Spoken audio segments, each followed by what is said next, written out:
Bonjour tout le monde, je vais vous présenter aujourd'hui la leçon du déterminant. Je vais commencer par définir le déterminant. Alors, le déterminant est un petit mot qui précède le nom pour le déterminer. Il indique le genre et le nombre de ce nom. On passe maintenant au type du déterminant. Commençons par les articles définis. L'article défini présente une chose ou une personne qui est connue. Il s'accorde en genre et en nombre. Les articles définis sont le pour le masculin singulier, la pour le féminin singulier, les pour le masculin et le féminin pluriel, et l'apostrophe pour les noms masculins ou féminins qui commencent par une voyelle ou un H muet. Il y a une petite remarque pour les articles définis. Alors, il faut faire attention aux articles définis contractés, comme A plus le, ça donne O. A plus le, ça donne O avec X à la fin. 2 plus le, ça donne du. Et 2 plus le, ça donne des. On passe maintenant au deuxième type de déterminant, les articles indéfinis. L'article indéfini présente un individu ou une chose qui n'est pas connue. Il s'accorde en genre et en nombre. Les articles indéfinis sont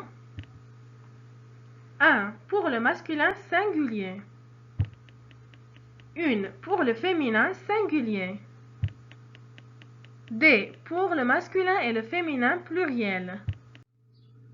On passe au troisième type, les articles partitifs. Ces articles s'emploient devant des noms qu'on ne peut pas compter, c'est-à-dire non dénombrables. Les articles partitifs sont du pour le masculin singulier, de la pour le féminin singulier, de et l'apostrophe pour le masculin et le féminin qui commencent par une voyelle ou un H muet, et des pour le masculin et le féminin pluriel.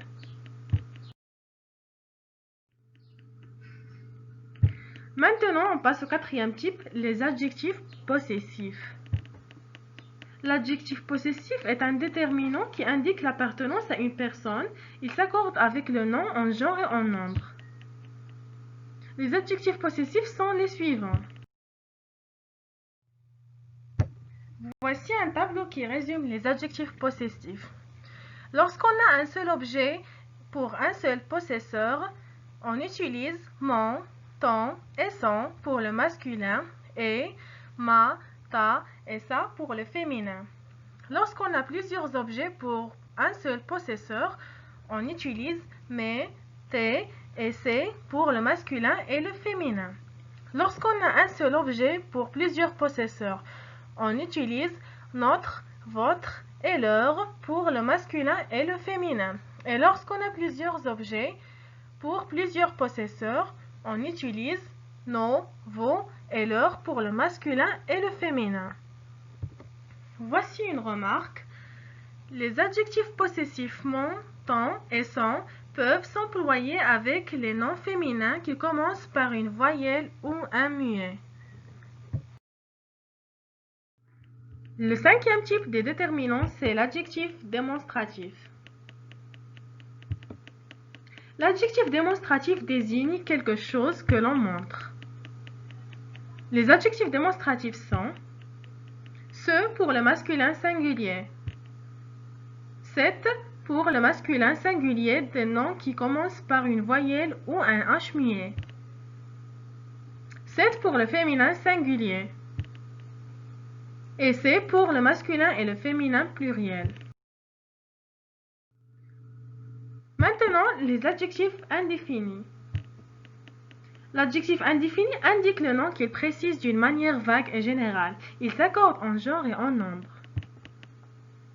Les adjectifs indéfinis les plus fréquents sont aucun, chaque, certain, autre, tout, quelque, même, tel, et ainsi de suite avec leur féminin et leur pluriel. Ensuite, les adjectifs numéros ordinaux. Il indique le rang ou l'ordre de choses ou de personnes. Les adjectifs numéros ordinaux sont premier, second, douzième, vingtième, centième, etc. On passe aux adjectifs numéros cardinaux. Les adjectifs numéros cardinaux indiquent le nombre.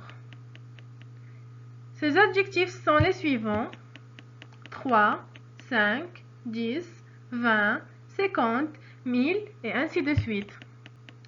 Une petite remarque, les nombres 20 et 100 prennent un S au pluriel s'ils ne sont pas suivis d'un autre adjectif cardinal comme dans 380.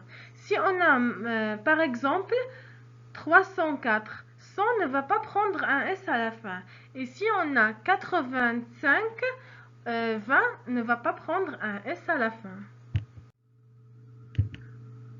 Ensuite, les adjectifs exclamatifs et interrogatifs.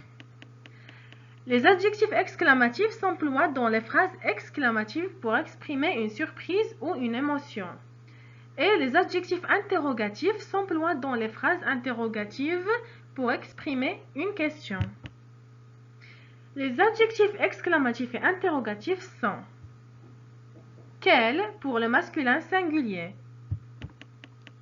quel avec deux LE à la fin pour le féminin singulier, quel avec LS à la fin pour le masculin pluriel et quel avec deux LES à la fin pour le féminin pluriel.